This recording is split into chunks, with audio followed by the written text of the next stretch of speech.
Hello friends, எப்படி இருக்கீங்க? நல்லா இருக்கீங்களா? நான் உங்கள் உமா பேசுகிறேன். காலம்பறையே இன்றைக்கி எங்களுக்கு கல்லீரல் வறுவல் தான் இருக்கும். ஞாயிற்றுக்கிழமை மகம், அதுக்கப்புறம் பௌர்ணமி, சந்திரகிரகம்னு சொல்லிட்டு ஒன்றுமே சாப்பாடெலாம் நான் செய்யலை. சண்டே ஸ்பெஷல் எதுவும் கிடையாது. அதனால இன்றைக்கி கல்லீரல் வாங்கிட்டு வந்தாங்க.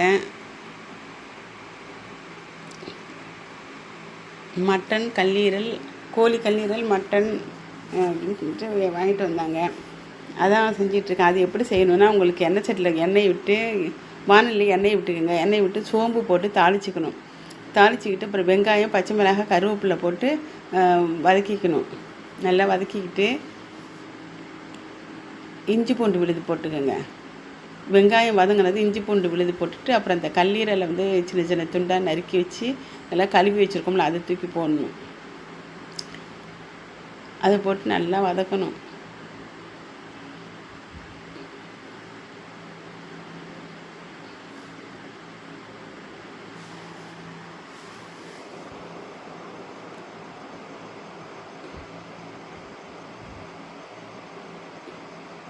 மஞ்சத்தூள் போடணும்.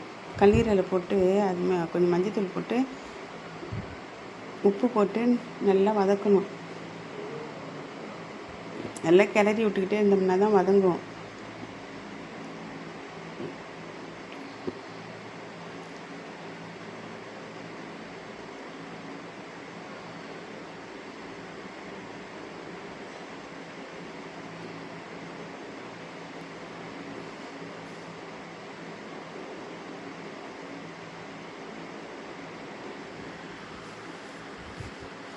மஞ்சத்தூள் போட்டுங்க. அதில் கொஞ்சம் மஞ்சத்தூள் போடணும்.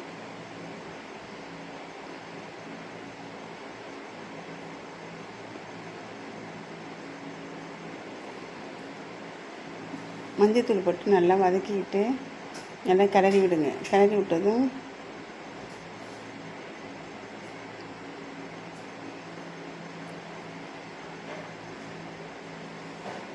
மிளகுத்தூள் போடுங்க. இதுக்கு மிளகுத்தூள் கொஞ்சம் தாராளமாகவே போடுங்க. நல்லா 1 ஸ்பூன் மிளகுத்தூள் போடலாம். அப்புறம் மிளகாத்தூள், மல்லித்தூள், கரம் மசாலா போட்டு நல்லா வதக்கி விடணும். உப்பு போட்டு நல்லா கிளறி விட்டுக்கிட்டே இருக்கணும்.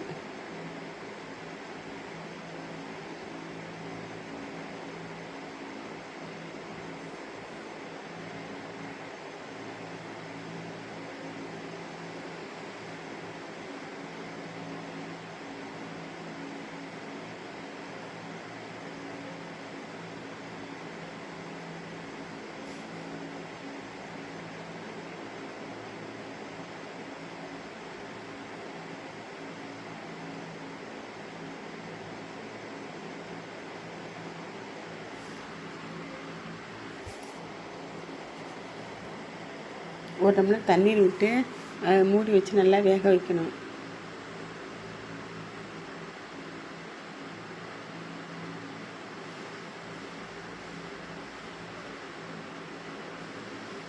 நல்லா தண்ணியெலாம் சுண்டி நல்லா வெந்த பிறகு அதில் கொத்தமல்லி நைஸாக அரிஞ்சு வச்சுருக்கோம்ல, அந்த கொத்தமல்லியை போட்டு நல்லா கிளறி விட்டு இறக்க வேண்டியதான்.